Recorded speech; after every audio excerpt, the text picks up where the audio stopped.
All right, folks, let's get into NFL Week 3. Cue the music. All right, let's get into the first game we have here. Texans at Bears. Bears minus 2.5, over under sitting at 40. This game sucks. I mean, isn't Lovey Smith is the Texans coach, right? Yep, this is a revenge game, right? Every week, I'll say probably for the rest of the year. Because I'm just not going to get used to it. I know, it's weird. It's weird. I think this is a revenge game for Lovie Smith. I see a note here that says that Chicago is averaging, 76.5 passing yards a game? Yeah. That is sad. I mean, I get your first week was... It's a little... show, but still not that good of an average. I think the Texans are a sleeper team. I like the Texans winning this game outright.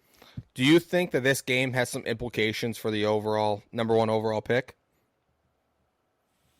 Yeah, I do too. I think these two teams are going to be definitely like 1 and 2 bottom of the NFL. I'd say they're probably going to be in the bottom 5, and this could be like when we look back, whoever won this game could have moved themselves from 1 or 2 to like 4 or 5, something like that. Yep. I agree with you. This is going to be an ugly game. I like the under here.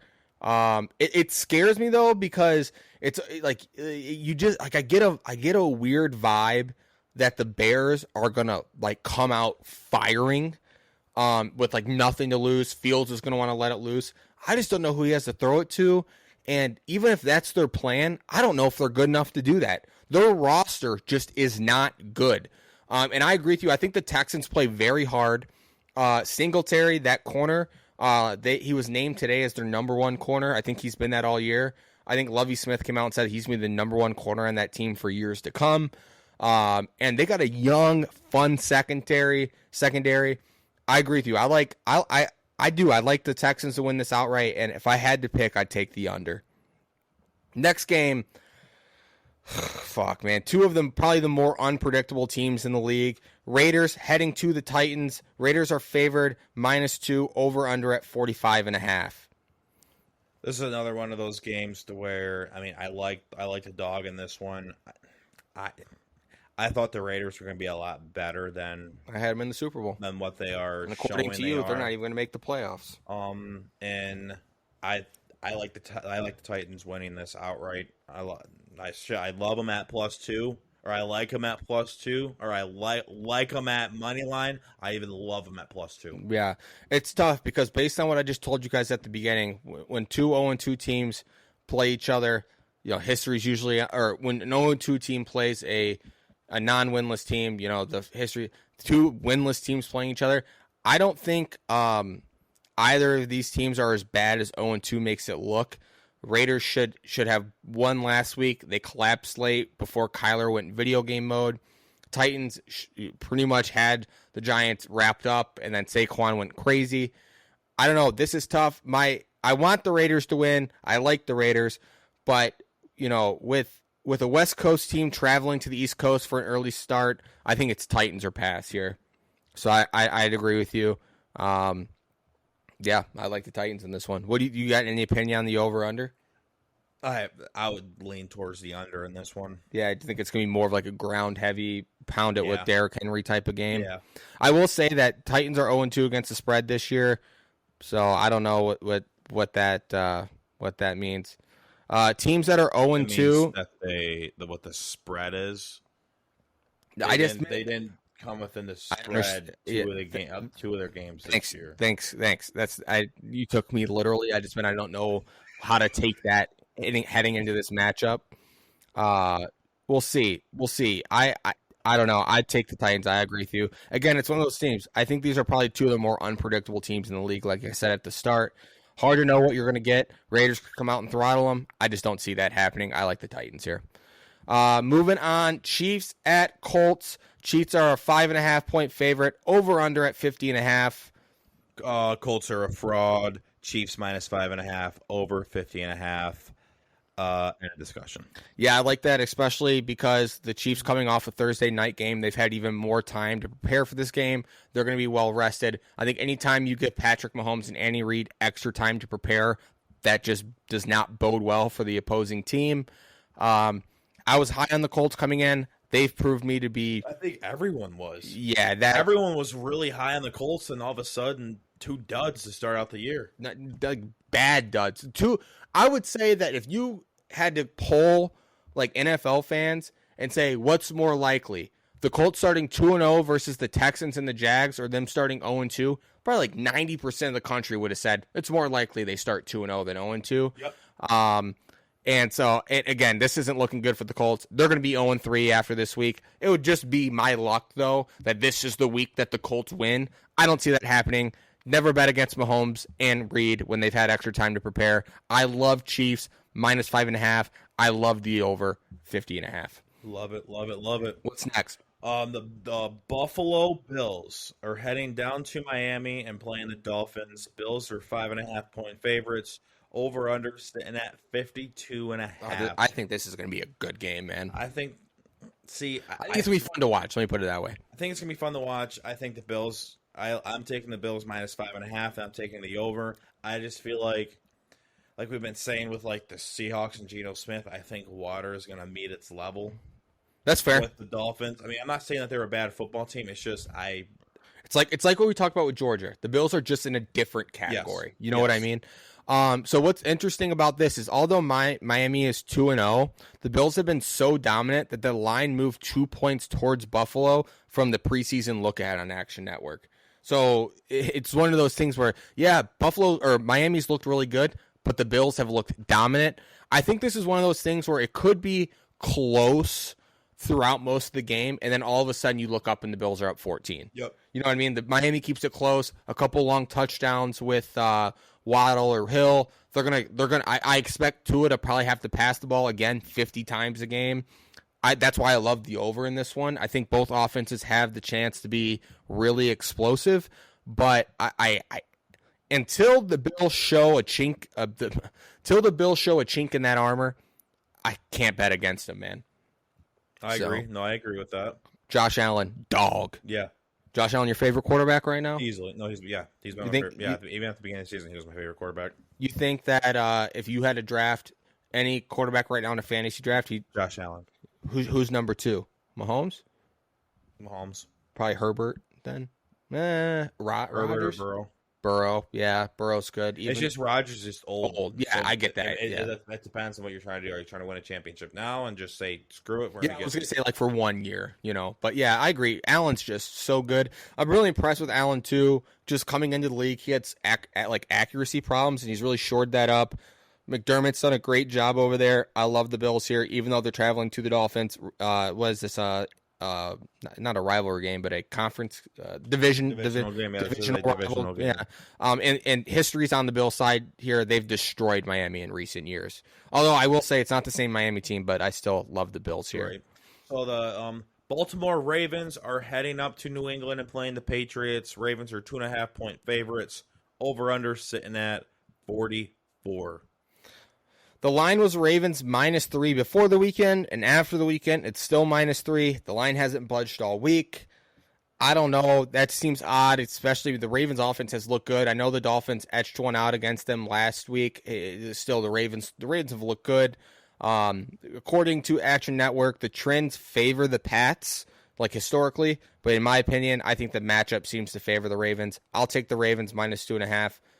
I don't know. I have no opinion on the over-under. I'll go Ravens -2.5, and Ravens -2.5, and I'm going to go under. I think they're going to win by just a field goal. Okay. I like that. Next game, revenge game, Bengals at Jets, and I say revenge just because the Bengals are 0-2. I just think that this is an opportunity for the Bengals to head to New Jersey, even though the New York Jets, they play in New Jersey. Both them and the Giants play in New Jersey. I got a funny story about that. So you remember a couple years ago when the Super Bowl was there? Yeah. It was odd because they're like, why are you scheduling that? The weather could have been terrible. The mayor of New York got free tickets to the Super Bowl, but the mayor of New Jersey didn't. And he's like, dude, this is literally in my state. And they're like, yeah, well, not really. They're called the New York team. Yeah. I remember hearing that during the broadcast. I was like, that's so fucked up. You know what I mean? But like I said, so Bengals -6. They're the favorite here. Over under at 44.5. I love the Bengals. The Bengals, if I had to pick a lock of the week, it would be Bengals -6. I think everything's gone wrong for the Bengals so far this year, and I think this is the game they get it right. Yeah, I agree with you. I'll go Bengals -6. Then I'm also going to go over 40. Is that 45.5? I'll go over 45.5. Yeah, it's also interesting because the Bengals are off to, like what we said, was a rather ugly start to start the year. And both times this year they've lost when being an outright touchdown favorite to start the year. That should be disconcerting.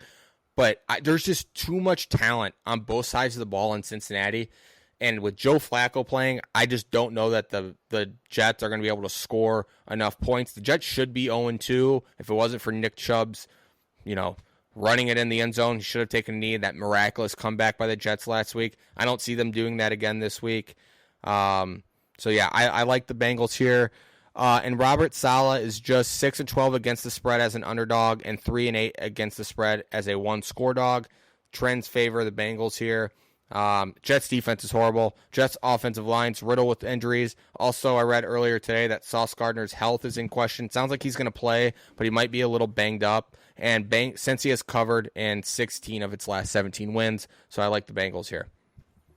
I agree with you. I agree with That's that. some good research right there. That's some great research. So the Philadelphia Eagles are heading to Washington and playing the Commanders. I almost slipped up there. I almost said the Redskins. Ooh, the Commanders. Should I bleep that out? No, we're good. I'm fucking with you. Eagles are 6.5-point favorites. Over/under sitting at 47.5. Yeah. So after the Eagles won on Monday, the line moved from Eagles -4 to Eagles -6.5. It seemed like Vegas and Action Network and all the other books really took some stock into that victory of the Eagles heading into Minnesota and boat racing them. Phillies won 8 of 10 against Washington as of late. And last week, the Commanders didn't achieve a single first down before trailing the Lions 22-0. They can't afford to do that against this Eagles offense. It won't even be close if that's what happens. However, surprising stat here, Wentz leads the league in passing touchdowns and ranks second in passing yards. I think some of that's a product of them playing from behind. Right. And it is the first time Wentz is playing in Philly since being traded, so I'm sure he's going to have a chip on his shoulder. Really, he just needs to focus on not turning the ball over here, not trying to do too much if the Commanders are even going to have a chance. One little note for you, division dogs of over 6 points are 80 and 55 and 2 against the spread the first 5 weeks of the season, including 18 and 9 against the spread at home. The trends seem to favor the Commanders covering here. I just don't see it happening. Yeah, I don't see it happening. I see big play Slate having a huge game in the secondary for the Eagles. I'm going to go the Eagles -6.5, and I'm also going to take the over because I can still see the Commanders getting some points. And yeah. I just feel like the Eagles' offense is just kind of like what they did against the Lions last week, getting down and then having to pull a rabbit out of their hat to keep it close. Yep. Yeah, I agree with that. Yeah, so yeah, I agree. Despite the trends kind of favoring the Commanders cover, I like Eagles -6.5, and I'll take the over. I agree with you. So this next game, I'm not interested in this game at all. The New Orleans Saints are heading to Carolina and playing the Panthers. Saints are 3.5 favorites. Over/under sitting at 41. The Panthers are what, 0-2 to start out the year? Yes. So, what are your takes on this? My takes on this one, I don't know, man. It's one of those things where my gut tells me the Panthers because it's like what I said at the top there with 0-2 teams throwing the kitchen sink at teams. And the trends definitely favor the Panthers in this one. Historically, you're like, oh, Saints will beat the Panthers. I'll tell you what, how bad the Saints offense looked last week against a banged-up Tampa Bay team. That game was ugly. I like the Panthers in this one. Obviously, the Saints defense is going to be the most talented unit on the field this game. I don't know, man. I like, I don't know. Like I said, with the Panthers being a kitchen sink team, man, they're 14-6-1 against the spread in division games since 2010. Also, they're 30-17 against the spread, coming off a loss by 7 or fewer points. I don't know. I'll take the Panthers here. This is Matt Rule's last chance to really prove something, along with Baker Mayfield. If they start 0-3, it's over. And I think a lot of people thought the Panthers could be maybe not a contender, but a competitive team this year. I like the Panthers this one. I'll take the Panthers to cover, and I'll take the under 41. I'm gonna go opposite side of you. I'm gonna go Saints -3. I think the reason why the Saints look well. This is only if okay. Let me reel this back in.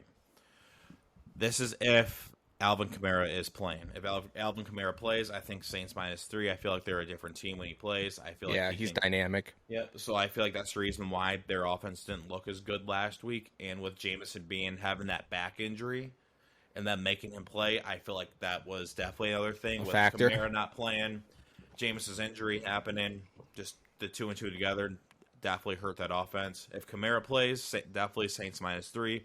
If he doesn't play, Panthers +3. That's what I'm gonna roll with for this game. Over under, I'm not touching. I mean, I would lean towards. See, 41. That's a shit number. Just being frank with you guys. I'm not. Nope. I'm not. Not even no opinion. I have no opinion on it because I just played it through my head. I'm like under. I'm like no, don't be an idiot. Over.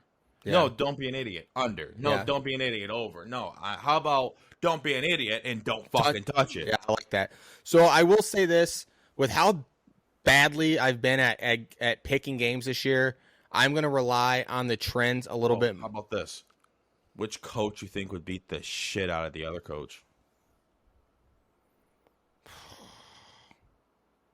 Matt Rule. I wouldn't fuck with Matt. Panthers +3. Yeah.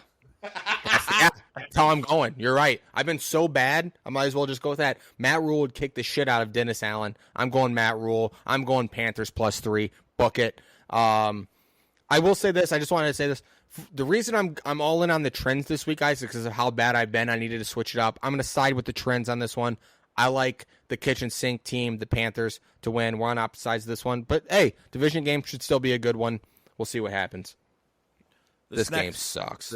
The next one? Just because we don't know. Oh, sorry. Go ahead and get into it. So the next game. I just pulled a Casey. Yeah, you did just. What do you mean pull the Casey? Casey's notorious for being like, I love this game. I love the under. And it's like, well, who are we talking about? Okay, no, you're right. We both do it. It's fine. It's fine. So the Jacksonville Jaguars are heading all the way out to the West Coast and playing the Los Angeles Chargers. Yeah, yep. Wow. I almost messed that up really bad. Chargers are 7-point favorites. Over-under sitting at 47.5. Key note in this is Justin Herbert healthy enough to play? He got hurt last week in the Thursday night game. Yeah, he suffered a rib cartilage fracture. I don't know why they kept him in that game. Week 2, take him out. Take him out. What are we doing? You're playing the Chiefs, take him out. Doesn't matter. Yeah, it's not like it's the end of the season where like you hit win or lose, you go to playoffs. That didn't make any sense. I will say this: the line's already dropped from -10 to -7. If Herbert doesn't play, a lot of the books expect the line to drop near a field goal. That's per Action Network. If he's full go, expect the line to push back to double digits. This is a game, folks. I will tell you this: wait and see the injury report. If Herbert's playing, I would take hammer Chargers, hammer the over, because Jaguars. Cool They'll story. Score some points. Yeah. They'll score some points. Over will hit, but Chargers will cover. Yeah. So this was a thing for me when we were going through our picks. I really wanted to take the under in this game because I think if Chase Daniel plays, I love the under. Oh, yeah. Because they're going to run the shit out of the ball. They're not going to let Chase just throw the ball around. I don't know who's playing, so this is one I'd wait and see on. Like Casey said, Herbert plays, Chargers over. Daniel plays. I still like the Charger with the points. Or whatever, you know what I'm trying to say, but I like the under. I stumbled through that one. My bad, guys. No, yeah, I agree with your statement on wait until the injury report comes out. If Herbert's playing, hammer over, hammer Chargers +7. If Chase Daniel's playing, hammer Jaguars +7, and hammer the under in this game. This is also one of those things I never like when a East Coast team goes out west like that. It just feels like, and I don't know if this is a noon game or not. My guess is it's probably a 4:30 game. Yeah, it's a 4:30 game. Yeah, so I guess it would be. I mean, it's 1 o'clock there, but it's a 4 o'clock game. Yeah, yeah. We'll see. We'll see what happens. I don't know. Jaguars feel good story, man. Trevor Lawrence looks better this year than he did last year. A lot better than he did last year. But we'll see. But they actually have a coach now. That's probably why. Right. Fucking Urban Meyer. You think Urban Meyer's going to go to Nebraska? No, he's saving for that Notre Dame job. Okay. The next game that we're going to talk about is the Los Angeles Rams heading down to Arizona and playing the Cardinals. Rams are 3.5-point favorites. Over under sitting at 48.5. Why do I feel like these games are always really close? Because there's two good offenses. I will tell you this. They're typically not that close. I have a stat here for you. Rams have dominated Arizona. McVay is 5-1-1 against the spread and 6-1 straight up against Cliff Kingsbury. Those 6 wins were by an average of 14.2 points per game. See, it's like you tell me that, and I'm like, now that I just when I see this matchup, I'm like, oh, it's gonna be a close game. Right, I agree. Yeah, stats prove it. Yeah, Rams -3.5. I will tell you this. People are a little higher on Arizona now. People need to remember Arizona's played like trash in 7 of their 8 quarters this year. They had one good quarter, and that came last week when Kyler went video game mode against the Raiders for that comeback. Arizona's struggling on offensive line and their defensive line. LA Rams have far more talent on both sides of the ball. Both teams are pass heavy, and I think that's an advantage for the Rams because Arizona's secondary is horrible. So if this comes into who's going to drop back and throw it more, I'll take Stafford all day, despite not knowing if he's fully healthy. And another quick tidbit, Kingsbury has been awful against good coaches in his career. I think he's a good coach at all. Yeah, McVay's got a Super Bowl. I like the Rams here. And I do like the over. I love the over. Yeah. Just because I just see the Rams scoring, I can see the Cardinals getting up to 17. I think it could be like a 42-21 game, something like that. Something You know like what I mean? Yeah. So we're both on the same side of this one. Even though it's at the Cardinals, it just doesn't feel like that matters. Like I said, McVay 5-1-1 against 6-1 straight up against Kingsbury, and they beat him by an average of 2 touchdowns. Give me the Rams. Rams -3.5. Yep. Falcons at Seahawks. This game is a pick'em, as it should be. Over under 41.5. Falcons 2-0 against the spread this year. Trends favor the road dogs in this one. Oh, I love the Falcons in this one. Yes. Love them. Now they're over under. That's sitting at a shitty number. Well, if you want to pick, I think they got it right, though, because it's hard. It's tough. Like 21-20, I don't know. I could see this being like a 24-20 game. Yeah. I could also see it being 17-13. Yeah. So not touching over under, but I'm going Falcons. Yeah, I think this game outright. Well, it's a pick 'em, so Falcons. Falcons kind of remind me of what like a better version of the Lions last year, where they play team. They're competitive. They play them tough. Even last week when they were down 28-3 against the Rams, they didn't give up. They could have mailed it in. They didn't. I'm sure some of that's like the Rams probably got a little lackadaisical to let them sneak back into that one. I like Arthur Smith. I like the Falcons, especially in this one. Seahawks, man, they're in retool mode, man. Like it's like we talked about with Geno Smith. He's off to an okay start for sure. The Falcons offense has weapons, and I just think that depleted Seahawks defense, I think it's going to be too much for them. I'll take the Falcons in this one. I agree. So we're on the same side of this one. This next game is, I would say, probably my funnest game to watch of the weekend. Yeah, this is going to be a good one. Green Bay Packers heading to Tampa Bay and playing the Bucks. Bucks are 1-point favorites right now. Over under sitting at 42. I'm really surprised at this number. Unless it's like game is in Tampa and they just don't trust the Packers offense. But it's who is Tom Brady throwing the ball to? Yeah, so Tampa Bay is ravaged by injuries. The Bucks have 2 healthy starters on offense, and one of them is TB12, who's 45 years old. Mike Evans is out. He's suspended. Chris Godwin's doubtful, and Julio Jones and Russell Gage are both going to play hurt, and so is Leonard Fournette. They're all banged up. Their offensive line's a disaster. They're missing both their starting interior linemen, and both their star tackles are questionable with injuries. Last week, the Bucks were down to their third-string left tackle. And, dude, so far the Bucks have against the Saints, they only averaged 4 yards per play, and TB12 only has 402 yards all season. Their offense hasn't looked great. And on the other hand, looks like him taking Wednesdays off is not working out for him. Yeah, no shit. Especially that whole time. I knew the Bucks were going to start slow after he missing that time in training camp. It's football, man. It's just not that easy. Green Bay, on the other hand, in comparison to the Bucks, they're only getting healthier. They got their starting tackle back last week, and we saw how big of a difference that made.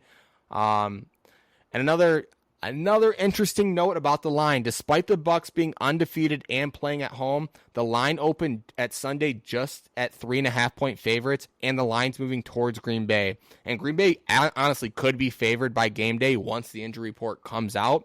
On Tuesday morning, the Packers were plus 2.5. Then it dropped to +2, and then on Wednesday morning it opened up at 1.5, and now it's already down to 1. I don't know. Another interesting note, another trend for you: when 2-0 teams like the Bucs are favored by less than 4 points, they're only 14-21-1 against the spread. I like the Packers here. Matt LaFleur is 9-3 against the spread as an underdog.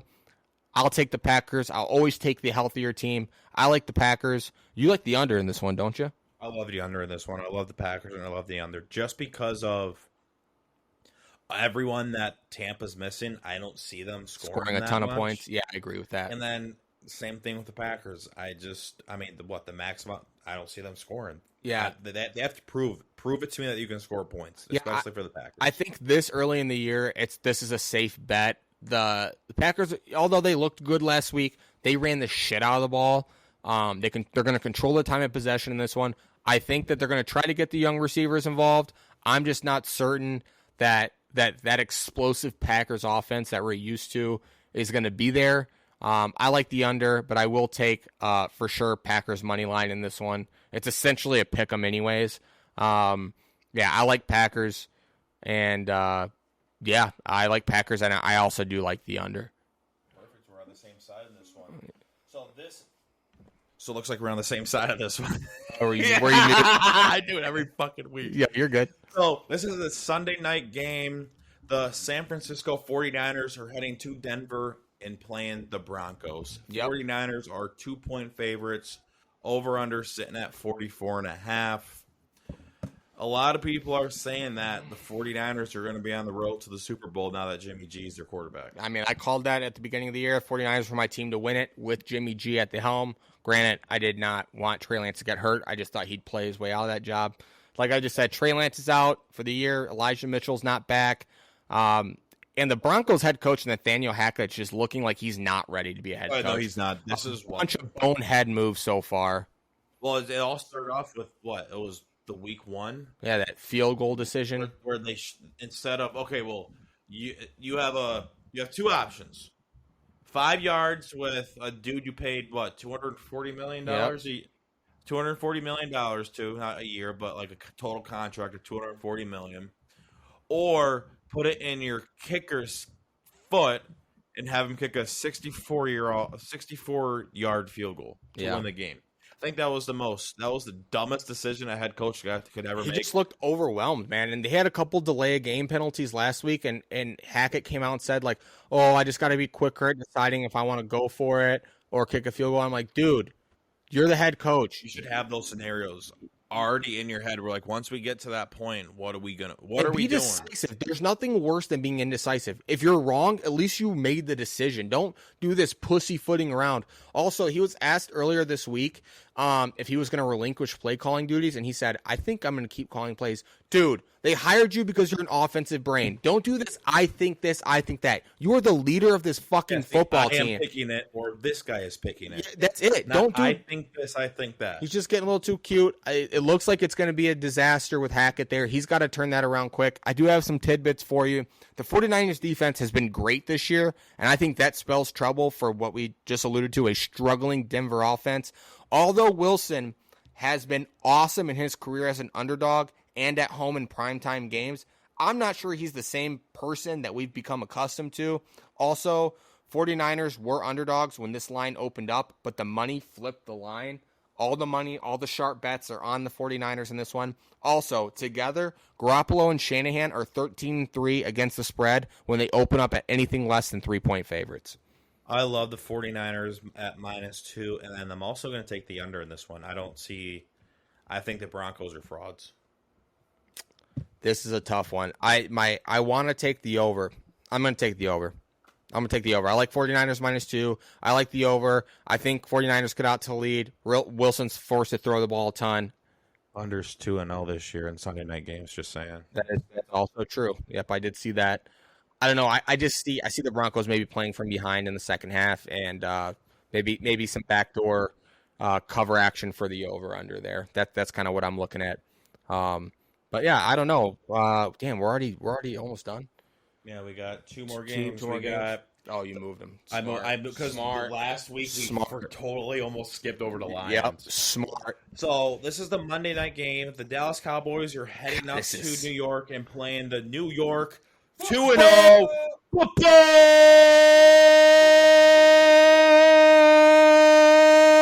Giants. Love that. That was fucking electric. I'm fucking goose. I might change my pick because of that. Woo! So the New York Football Giants are 1-point favorites. Over under sitting at a whopping 39 points. That's so crazy in an NFL game, dude. 39. That might be one of the lowest over unders this year. Yeah, I think that's the lowest I've seen. So, Giants barely beat two 0-2 teams. Dallas defense playing very well. When 2-0 teams are favored by less than 3, they are a measly 14-21-1 against the spread. That's a 60% rate. I don't know, man. What do you think? I love the Giants in this one. Fuck the Cowboys. Yeah, Giants -1, and let's go. Let's do it. Under 39. Under. I like the under here. I like the Cowboys, however. Another trend that matches this game. Short home favorites on Monday night are just 12-22-1 against the spread. The total's 39, like you said, and dropping. Daniel Jones is also trended under at home. The under is hit in 15 of his 20 starts at home. Jones is just 2-5 against the spread as a favorite and 8-12 against the spread at home. Jones sucks. I know it's Cooper Rush and the Cowboys. I'll take the Cowboys defense. I'll take the Cowboys +1, money line, whatever you want to call it. I like the Cowboys in this one, and I'll take the under. Nice. Yep. That's some research for you. I'm coming back with a vengeance this week. We'll see. But shut the fuck up. Our Detroit Lions. Oh, I almost said football Lions. That would have been bad. One pride.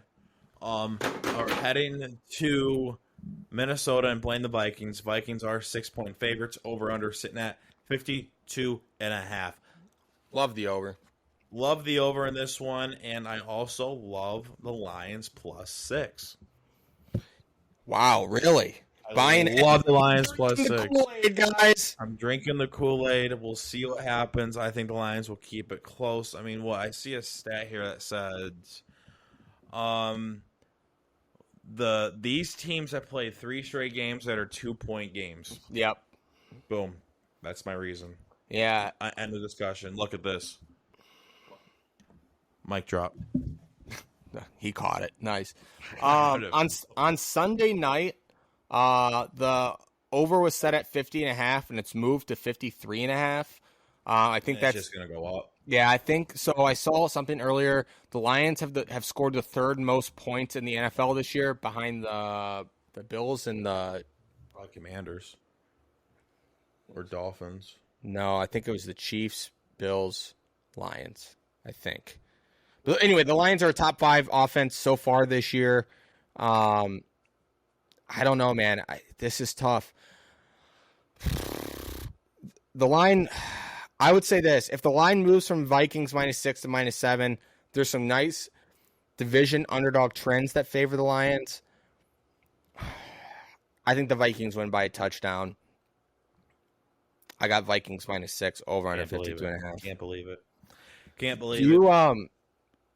You think Goff's gonna have another good game? This is gonna be a hostile environment. Kirk Cousins sucks too, so I think Lions +6. We're good. You think Amon-Ra breaks that record? The one that we talked about last. I think it's 9 straight games with 8 receptions or something like that. I think that's another one. Did you hear what he said this week about that? That receiver for the Commanders. No. He said. So this is what he said. He was asked just about like how he still feels about being drafted in the 4th round, and he says, "I know all of them by heart, where they went to school and whatnot. But like I said, no disrespect to him. I'm sure he's a great human being and a great player." And he's referring to Diami Brown, who plays for the Commanders. He was taken before Amon-Ra St. Brown. I think he played one snap in that game. Nice. Amon-Ra's taking notes. Nice. No, I love that. I love during Hard Knocks how he was like, I know every player, and he listed every player in what college they went to. Yeah. During So Hard Knocks, I love that. I don't know. I'll be obviously rooting for the Lions here. This is always a game. If I pick against Lion, I will not be upset if they end up winning. That's our team. Vikings look good. I expect them to rebound after getting trounced by the Eagles at home, I think it was. Or was it at Philly? I thought it was at Minnesota. Can't remember. It's been a long week. I thought it was in Philly. Was it in Philly? Okay, so it was in Philly. Okay. I think so, at least. We'll say it's in Philly. Yeah. Either way, this one's tough, man. I'm gonna stick with my gut. I'm gonna take Vikings -6, but I do like the over here. Hopefully the Lions ball out. Hopefully Swift plays. We need Hawkinson to have a better game if the Lions are gonna pull it off. Can't have 3 drops. Hopefully they get DJ Chark involved this game. He's been a little quiet this year. Are there any players in particular that are any matchups in this game that you're looking forward to? Honestly, are they throwing Okuda on Jefferson, you think? I think it could be one of those things where, he stays on one side of the field. If Jefferson's there, he's got him. If not, it'll be kind of like a split coverage type of thing. I expect them to get after Kirk Cousins in this game. I expect if the Lions win, Hutchinson has a sack. I know that's bold prediction. I just think that if you can get Kirk Cousins, not a mobile quarterback. If you can disrupt that pocket, don't give him a lot of time to throw. Don't let him be. He's going to end up being a check down Charlie at that point. That's how the Lions win this game. The problem is the Lions need Swift to play and have more than 7 fucking carries this game. I know they were able to do it against the Commanders. Minnesota's got a good front. They have 2 great pass rushers. I don't know what the status of the offensive line for the Lions is this week. Got to wait for the injury report to come out. They played well enough last week, but I think this Vikings defense is better than the Commanders defense. The Lions are gonna have their hands full if they wanna keep this one close. No, I agree with that. Lions have to play a really, really good game. Yeah, especially on the road there. Yeah. Well, that does it for NFL slate.